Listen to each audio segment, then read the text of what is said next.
નવી 9 મહાનગરપાલિકાનું સીમાંકન જાહેર કરાયું છે। તમામ 9 મહાનગરપાલિકાઓમાં 13 વોર્ડની રચના થઈ છે। 9 મહાનગરપાલિકામાં 52 બેઠકની રચના કરાઈ છે। આસપાસના વિસ્તારને ભેળવીને સીમાંકન જાહેર કરાયું છે। નવેમ્બર અથવા તો ડિસેમ્બર 2025માં યોજાઈ શકે છે મનપાની ચૂંટણી।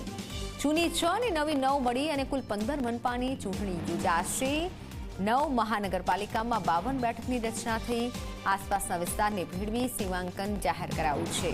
એટલે કે 9 અને 6 મળી અને 15 મનપાની ચૂંટણી યોજાશે। ફોનલાઈન પર સંવાદદાતા હિતલ જોડાઈ ચૂક્યા છે। હિતલ, 15 મનપાની ચૂંટણી યોજાઈ શકે છે, શું વધુ જાણકારી?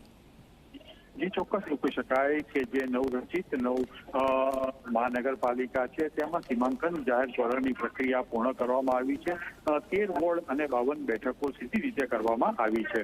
હવે જે પ્રકારે સીમાંકનની પ્રક્રિયા જાહેર કરી દેવામાં આવી છે એટલે ત્યાર પછી મતદારી યાદી અને અન્ય જે કામગીરી છે એ કામગીરીને પણ આખરી ઓપ આપવામાં આવશે। જે પ્રકારે નવું સીમાંકન જાહેર કરવામાં આવી છે એ પ્રકારે આજુબાજુ વિસ્તારને ભેળવી દેવામાં આવ્યા છે અને હવે ચૂંટણી પ્રક્રિયા એટલે ડિસેમ્બર ના અંતમાં આ વર્ષના અંતમાં ચૂંટણી પ્રક્રિયા પણ હાથ ધરી શકાશે અને કુલ 15 મહાનગરપાલિકાની ગુજરાતમાં પ્રથમ વખત આ પ્રકારની ચૂંટણી યોજી શકાશે। જી બિલકુલ હિતલ, આભાર માહિતી બદલ।